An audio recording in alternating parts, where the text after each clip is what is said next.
We're here with Senator Roger Marshall at the RNC. Senator Marshall, thank you so much for joining us. Great to be here. I think we'll have a great conversation. Yes, so we would love to get your take on this horrific incident that happened on Saturday where this shooter attempted to assassinate former President Donald Trump. What are your thoughts on this? Yeah, I think everyone that's been here feels like there was a moment of providence, a moment when God just somehow miraculously protected Donald Trump. And I spoke to President Trump yesterday morning briefly, and he was just so humbled and so reflective as well.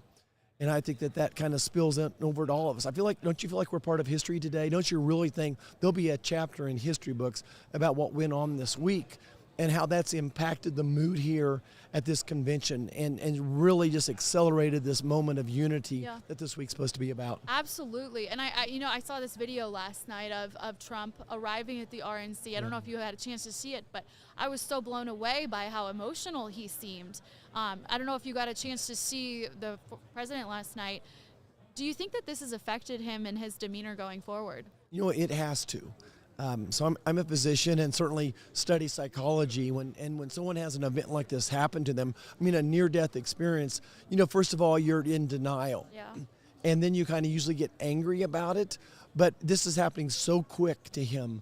And I think that when you're the victim like he was, that 36 hours went so quickly, and he walks into the room there, that huge stadium, to a standing ovation, and it just all hit him, all the emotion of this, like, oh my gosh.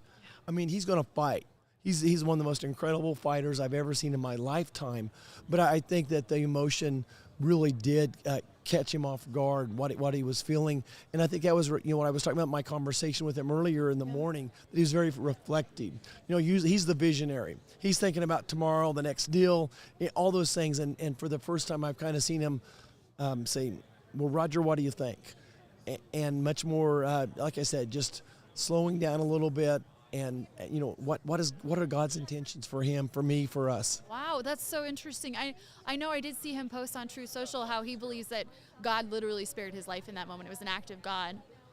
It was, and again, I sat there and just trying to understand the geometry of how a shot goes through your ear but doesn't go into your skull. I cannot figure out how that was done. I do think it was a miracle. I do think it was providence, and I can't wait to what's next for this country. Now, we know he's going to speak on Thursday night, I believe. What do you think that we should hear from him, and what do you think we will hear from him? Yeah, I think we're going to hear, make America wealthy again. We're going to hear make America safe again, make America secure again. Yeah. I think he's going to talk about hardworking Americans and that we just want this shot at the American dream. And let's face it, America is in a moment of decline. And what is his vision? He's going to be talking about the future and what we can do at the government level. I think as simple as securing the border, I think that's a very obvious thing that we're going to do. But I think he's also going to talk about how do we improve the economy. And we improve the economy by slashing regulations, by cutting taxes, by promoting free trade agreements, by unleashing American energy. It's not complicated. This is not rocket science. What we need to do is have a very simple plan and execute it perfectly. Now, we're hearing a lot of calls for unity, the importance of bringing Americans together. Do you think that this incident is going to unify Americans or divide them more? Yep.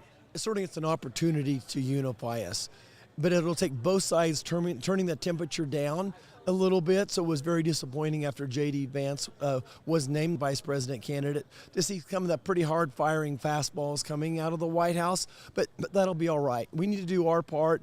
I think we need to stay focused on policy, not on personalities. We need to stay focused on goals. What are our goals? What are our aspirations? And then how we get there is so differently than what the Democrats want to do.